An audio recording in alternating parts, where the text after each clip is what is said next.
Regardless whether you like it or you don't like it, you love it, you hate it, one thing for damn sure, you are gonna respect it.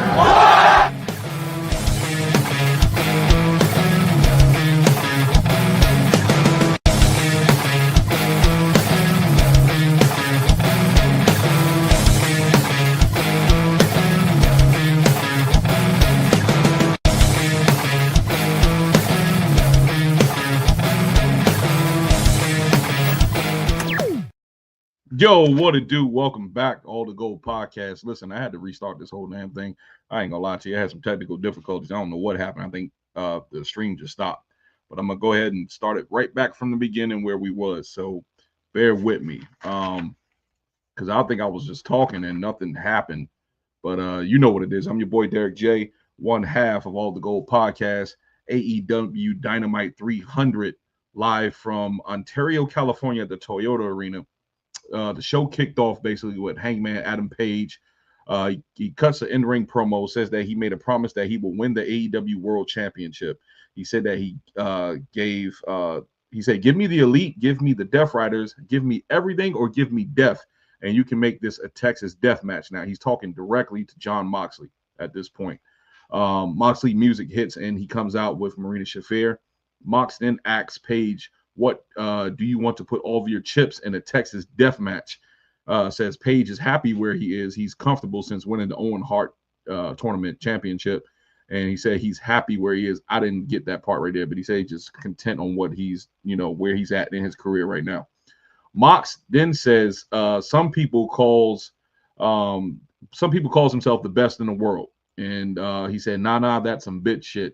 So I'm thinking that he's taking a shot at WWE.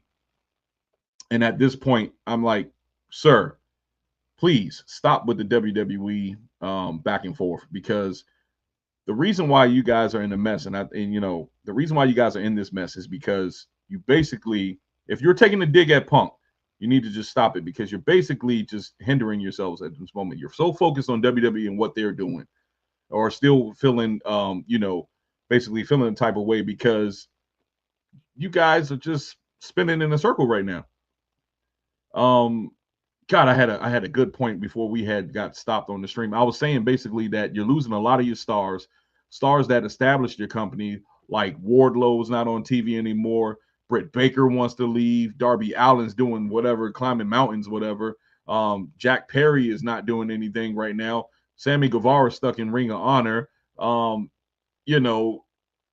just don't get it with this company, man.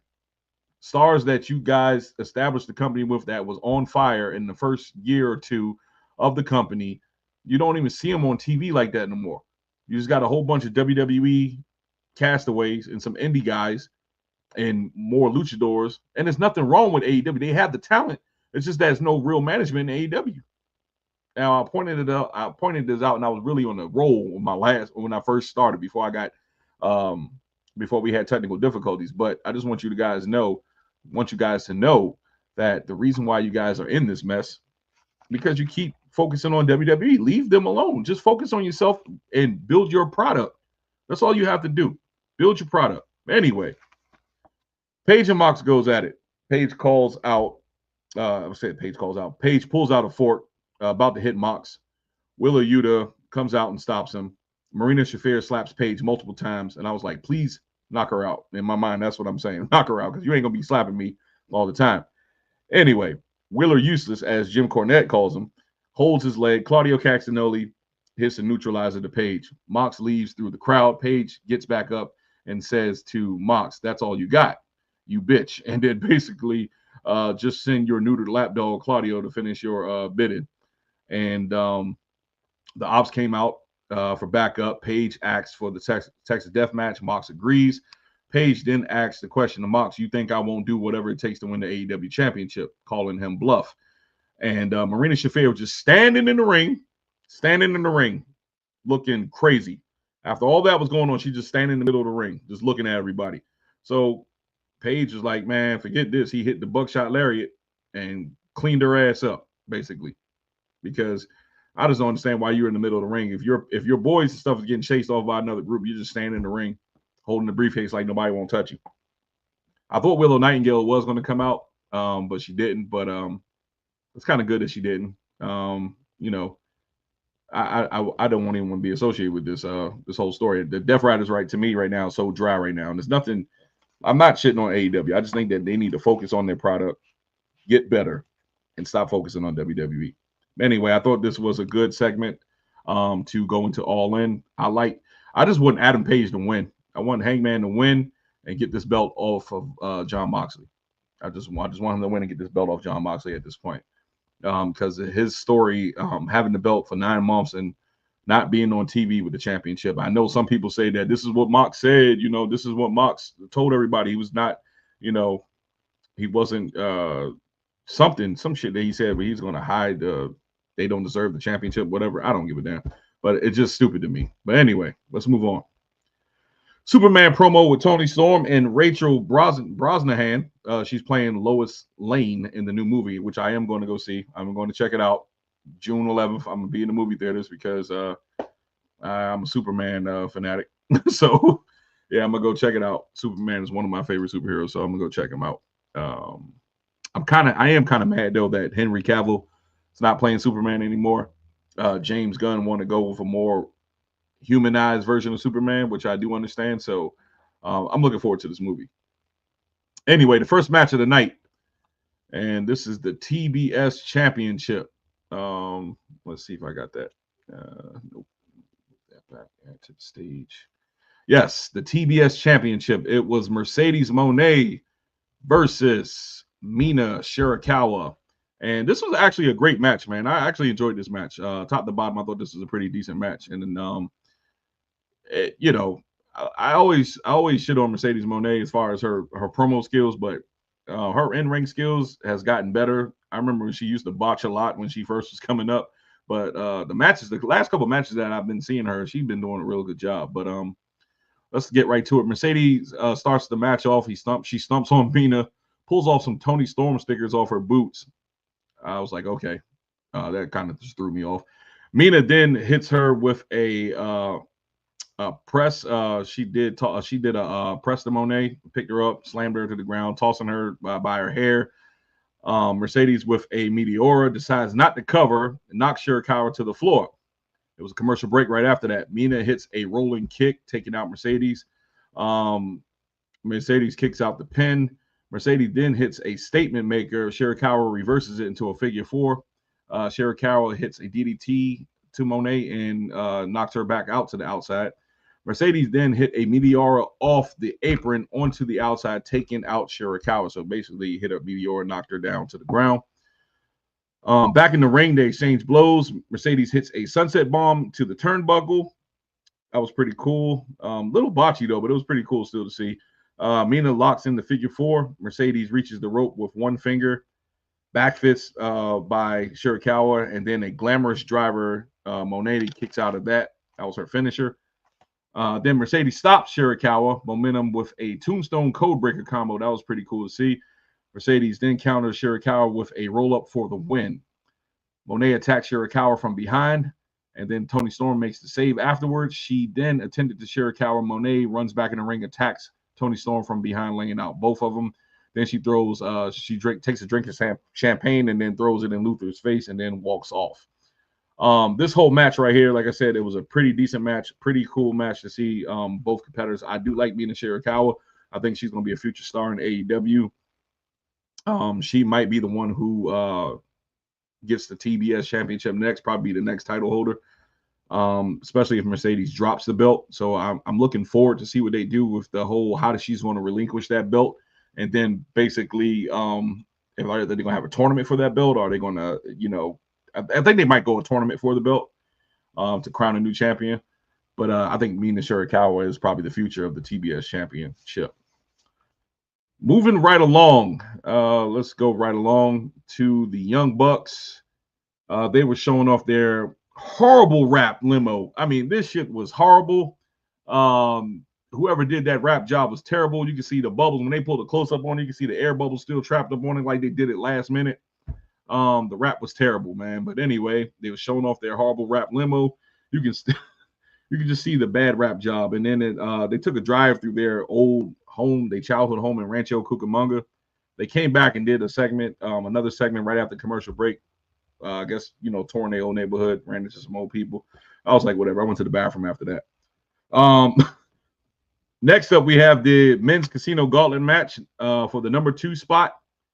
It was, if I'm not mistaken, it was MJF, AR Fox, Anthony Bowens, and Brody King. Now, this match was good. This match was good. It was decent. A lot of heavy hitting in this match. MJF starts off the match trying to bribe Brody King with a couple of he had a couple $100 bills, a couple bands. Brody throws it down on the ground, stumps on it. Fox and Bowens confront the Hurt Syndicate on the outside of the ring. Brody King takes them both out with a clothesline. King then throws Bowens against the barricade and hits a splash to him, taking him out. MJF starts talking trash on the commentary. He was on commentary the first half of the match. Brody King hits a tope suicida, taking out Bowens and Fox. It was a picture-in-picture commercial break. MJF was on the offensive during the break. All 4 men was exchanging moves in the ring. Bowens hits a blockbuster DDT combo on Brody and MJF, taking them out. Fox then hits a rolling corkscrew brainbuster to MJF, taking him out. That was pretty cool to see. Brody King then hits a couple of cannonballs to Fox and Bowens. Then MJF hits a couple running knees to both of them. Then MJF grabs a chair, about to hit Brody King, but he punched the hell out of that chair. I mean, he hit that chair so hard it bounced off MJF's head. I'm surprised it didn't cut him open, but he did. Yeah, he punched that chair hard as hell, and then he hits a cannonball to all 3 men in the corner, stack them up, throw them in the corner, hit a cannonball on all of them. AR Fox hits a 450 splash to King. More back and forth action from all 4 men. MJF then hits the Salt of the Earth for the win. Afterwards, the Hurt Syndicate celebrates in the ring with MJF.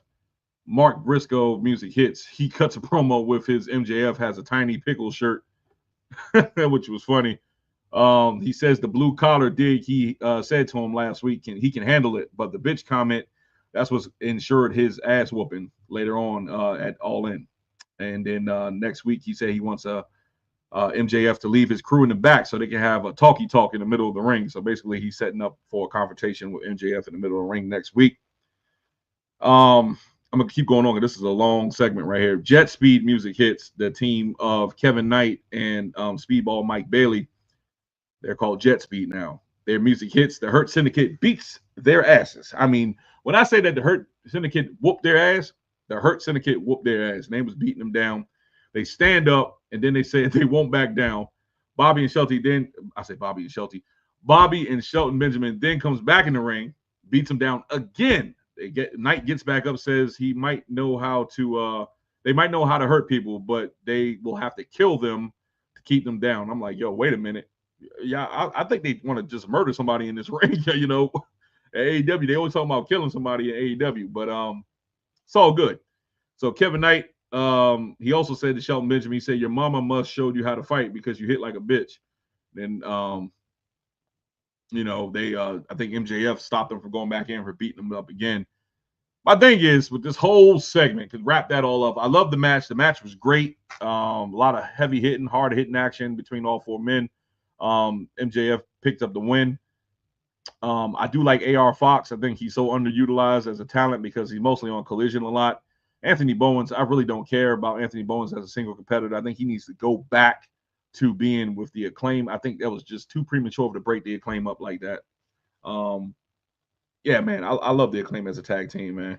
And like I said, I didn't get to say it last week on Dynamite when we reviewed it, but the tag division for AEW is suffering right now because the Guns are hurt. There's no more Acclaim. Jurassic Express is no more. The teams that founded that when the company first started, like I said, Jurassic Express, the Acclaimed, the Guns, they're not around anymore. And it's like, I don't know, man. I don't know. Rob, what's up? Rob says Lafayette, Indiana in the building. What's popping, my brother? Hey, man, look, chill, man. Listen, man, look, I'm chilling, man. I'm just chilling, trying to knock this thing out for the night. You know how it is. You know how we do, man. But I appreciate you, big dog, for tuning in tonight. Yeah, man. So let's talk about Jet Speed real quick because they coming in. They're trying to challenge Bobby Lashley and Shelton Benjamin. You can't challenge anybody and get stumped out like that. You don't look credible, in my opinion. You look like a bunch of teenagers getting your ass beat by grown men. So yeah, man. Yeah. So that's all I gotta say about that. Because yeah, that was it was weak to me. It was a good segment, you know what I'm saying, to show the dominance of Bobby and Shelton, but it made Jet Speed look weak to me, man. Anyway, let's move on from that, yo. Let's move on. The next match, which was a pretty good match too. And this match right here really drained me because, you know, when I try to watch AEW, right? I try to watch AEW and I try to review it normally, right? Like I would do WWE. But they do so many damn spots. Like they don't give it a chance to marinate. They do so many spots in AEW that it's like, damn, you write down one thing and then they're doing something else. I'm like, yo, you know what? I'm just going to just hit on some bullet points. I don't give a damn. The match was good. It was a good match, but they do too much flippy shit. Don't get me wrong. They do too much flippy shit. The Young Bucks and Konosuke Takeshita versus the Paragon and Bandito. First of all, let's say one thing about this. I thought that Adam Cole was going to be the Paragon tonight. First of all, another thing, I don't like the name Paragon. They should have kept it the Undisputed Kingdom. I think the Paragon sounds weak. They don't even, come on, man. You went from the Undisputed Era to the Undisputed Kingdom. Now you Paragon. I'm like, okay, whatever. Chick-fil-A. Anyway, Young Bucks were in control early. Takes out Bandito with a spinning neckbreaker combo, but that was pretty cool. They did a whole bunch of back and forth action before that. Bandito takes out the Bucks with a dive over the ropes. Takeshita does the same thing, takes out Bandito over the dive over the ropes. Commercial break. Let me tell one thing about Matt Jackson. I really do, not Nick, but Matt. Matt Jackson basically, you know, he showed his ass tonight because what he did, this was crazy. Matt Jackson reverses the Matt Jackson. Oh, that shit is a tongue twister. Anyway, he reverses the Chancery, which is a chokehold that not Roderick Strong, what's his name? Kyle O'Reilly did. And he hit 2 German suplexes, right? Out of nowhere. He reversed the Chancery, hit 2 German suplexes on O'Reilly. Then he hit a third German, like a double German suplex. When Bandito tried to stop it, he caught Bandito and hit another German with dip 2. I don't know how he did it, but that shit was sweet. And I respect Matt Jackson for that one. I got the hiccup, excuse me. Anyway, the Bucks and Takeshita, they hit an EVP trigger. I mean, after he did all, they did a lot of back and forth and stuff like that. It was just so much shit I couldn't write down. Anyway, the Bucks and Takeshita hit an EVP trigger, a triple EVP trigger to was it O'Reilly? Yeah, they hit it on O'Reilly. And then Takeshita hit the most. And this shit caught my eye because I like this move that he did. He hit the Raging Fire, I believe. It's a spinning corkscrew. This spinning corkscrew was so good. I was like, damn, I want to see that. You know, maybe somebody from WWE can do it. I don't know, but I love that move, man. I was like, I sat back, I had to rewind it twice to just look at it. And like I said, Takeshita, man, I wish they could really push him, man, because he got so much talent, man. And I like him in the ring. He's one of my favorite Japanese wrestlers. I just like Takeshita, period, man. That's one of my guys, man. Big ups to Konosuke Takeshita. Swerve and Ospreay comes to the ring afterwards. They attack the Bucks. They escape, says they want to give the EVP title to the people, says the only one calling the shots is Tony Khan. And I was like, really? Really? That's what we're doing right here? We're going to give Tony Khan the props? Nah, he probably wrote that in, probably told him to say it for him. The Bucks says no deal. They walk up the ramp. Ospreay says he has a deal if they listen. He said if they lose, neither he or Swerve can challenge for the AEW World Championship for a year. Swerve looked pissed, but he agrees to the stipulations anyway. So I don't know if they're trying to cause more tension between Swerve and Ospreay after this match at All In with the Bucks, but I hope they don't go that route that the Bucks win and then Swerve and Ospreay can't challenge for a whole nother year. That's going to be crazy. So we'll see about how this is going to end up, man. I just hope that they don't go that route because, you know, what other baby faces you have on the roster other than Page right now?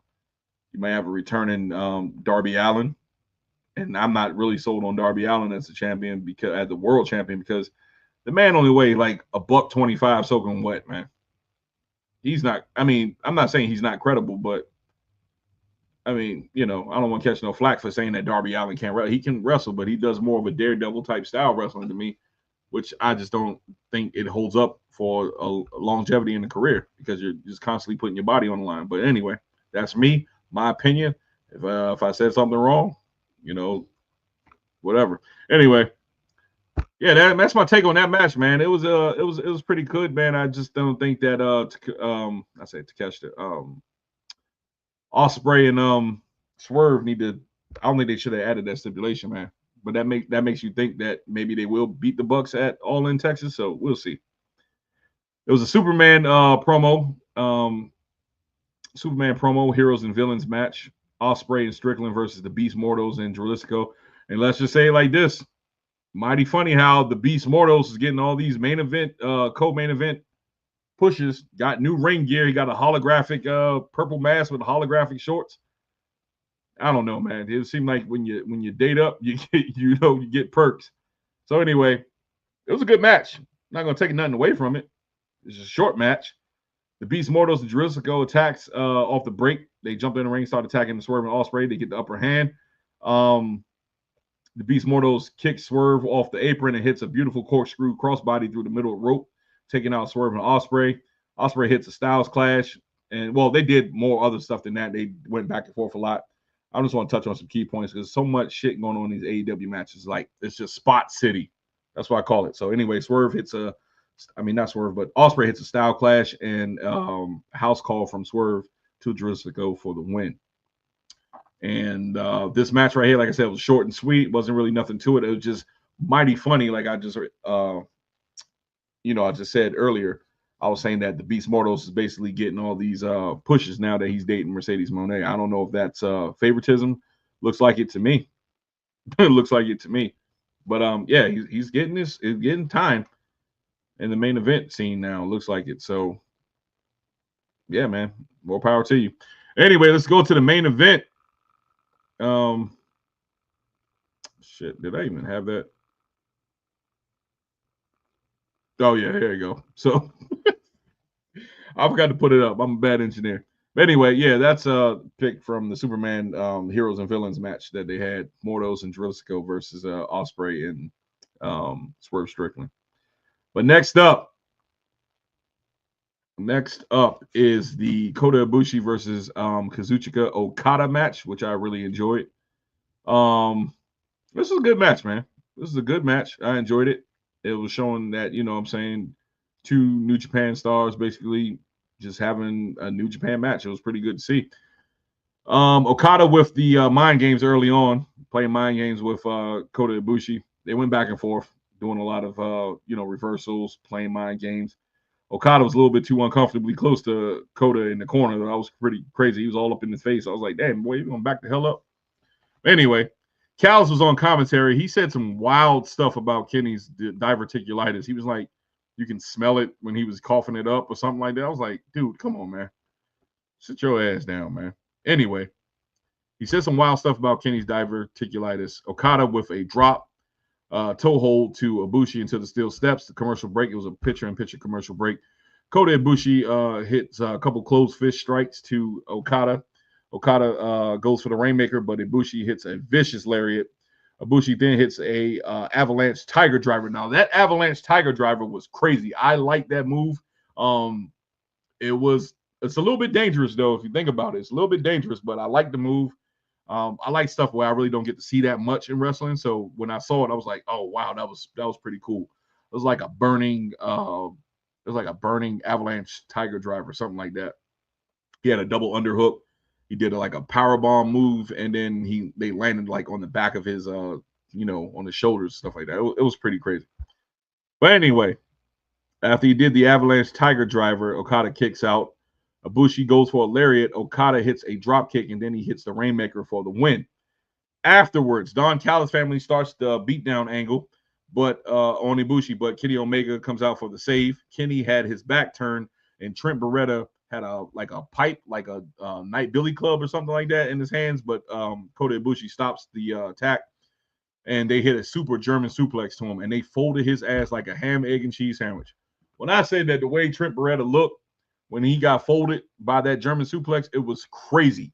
Like, like Ibushi, when he German suplex, he was folded like a ham, egg, and cheese sandwich. Like, you know, when you go to the bodega or you go to a deli and you say, hey, man, let me get that number 2 early in the morning, get you a cup of coffee, get that ham, egg, and cheese sandwich. Smashed his ass up. Anyway, it was a pretty good match, man. But like I said, man, Dynamite, I'm actually done with the review. That's crazy as hell. That was my whole review. Went through it. But anyway, Dynamite tonight was pretty darn good. Like, I mean, not I'll say take that, but not pretty darn good. It was good, but it wasn't a 300th episode type feeling to me. It was just like another Dynamite. It was like another regular Dynamite match. Actually, it felt like more like Collision to me a little bit, but that's just me. I did enjoy a couple matches. Like I said, the Mercedes match and Mina Shirakawa match, that was good. The Okada and Kota Ibushi match was good. What else? Which else match was good? It was the fatal 4-way or the 4-way number 2 contender match for the Casino Gauntlet. That was good. You know, they had some good matches. I'm not gonna say the match was good. It's just the vibe. The vibe tonight, they didn't really make it feel like it was a 300th episode. It was just like, you know, we're here, you know. So that's my only gripe with Dynamite tonight. But yeah, man. Let's see, man. Y'all want to talk about some news, man? Let's talk about some news, man. Let's talk about some news. Let's do a couple of news stories real quick, and I'm gonna give you my quick opinion on it, and then I'm gonna wrap it up. Let's see. I think the biggest story of the day that I heard was Britt Baker wanting to leave her contract with AEW, and she's looking to be released from AEW. Don't know how true that is, but it did come, I think, from Brian Alvarez, if I'm not mistaken. If I'm not mistaken, it came from Brian Alvarez that she wants to, leave early from her contract, become a free agent. Here's my thing, and I talked about this earlier in the show when I first started. And I went on a roll the first time when we was live before we had technical difficulties. I went on a whole rant, and hopefully I can recapture some of it. But Britt Baker, man, listen. I mean, I said Britt Baker. To me, you know what I'm saying, she's one of the founding females for AEW. And I just don't understand where Tony Khan doesn't have a concept to use her, you know, on AEW television. She's not injured. You know what I'm saying? Like, why is one of your founding members of AEW, especially your women's division, not being utilized on TV? And you're telling me that you can't make no money off of her as a, you know, as a wrestler, as a performer, you can't make anything with her. You don't have no creative for Britt Baker. You could even flip this into a storyline. But it seems like Tony won't let her out the contract. That's what I'm hearing, that Tony won't let her out the contract. I don't know how true this is because, you know, sometimes, you know, I don't like talking about stuff unless I actually, you know, hear it from probably a wrestler, or maybe I hear it from credible sources. You know what I'm saying? Like maybe like wrestling. I listen to a lot of people. Like I watch Ango. Big ups to Ango. He's one of my guys. I listen to. But you know, I try not to put stuff out there. But this has actually been going around. I think this is pretty true. Just like Tony Khan won't let her out the contract. Anyway, what's your guys' thoughts? Leave a comment. I will basically reply back to you. Also, let's see. Shelton Benjamin says that Tony Khan has opened doors WWE would never have. Basically talking about you know, how they just basically you know, pumping up Tony at this point, you know, trying to save face with Tony, pumping his ego up. That's all they're doing. I don't think that's really good. You know, Tony Khan, he's like a kid talking about his action figures. You know what I'm saying? Like, he has no real concept on how to book the show, in my opinion. You know, this is why AEW is suffering at the moment. You know what I'm saying? Because you have one person there making all the decisions without having a team If you have a team and they are writing from you, and then you're just changing it like Vince did last minute, that's going to hurt the product overall. You're still having your wrestlers focus on WWE, like I was talking about earlier with Jon Moxley saying that some people call themselves the best in the world, and he says, "Nah, that's some bitch shit." But you're talking about, I mean, the only one I know who calls himself the best in the world, other than CM Punk, I think I think it was MJF. He calls it, but he's the salt of the earth or whatever. But anyway, you're not talking about MJF, so you got to be talking about CM Punk. And for you to talk about CM Punk, sir, and you're walking around and you were the world champion, you're not really, doing nothing to progress your company, or you're not even talking, you're not in Tony Khan's ear talking to him to, basically come up with better story. If you are, y'all have creative control and not really using it, utilizing it at a good, you're not really doing nothing with it. I don't know. I don't even know what to talk about right now, because this is crazy to me, man. Sometimes, I get overwhelmed with some of the stuff that, you hear in the world of wrestling. You just be like, it just blows your mind. Like, what are we talking about, man? What are we talking about? But anyway, guys, that's all I got tonight, man. Look, listen, I have went 31 minutes. I wanted to try to do it in 25, but just had a little couple stories I had to talk about, man. And hopefully I will see you guys Friday. Well, hopefully I will be here Friday, and I'll review the SmackDown, even though some people probably already saw it because it was pre-taped, but I'm just going to review it on Friday. Check me out live there. Coop will be back Monday. He's actually going on vacation, so Monday. Yeah, man. We'll see you Friday. This is your boy Derek J. I'm out of here. Peace.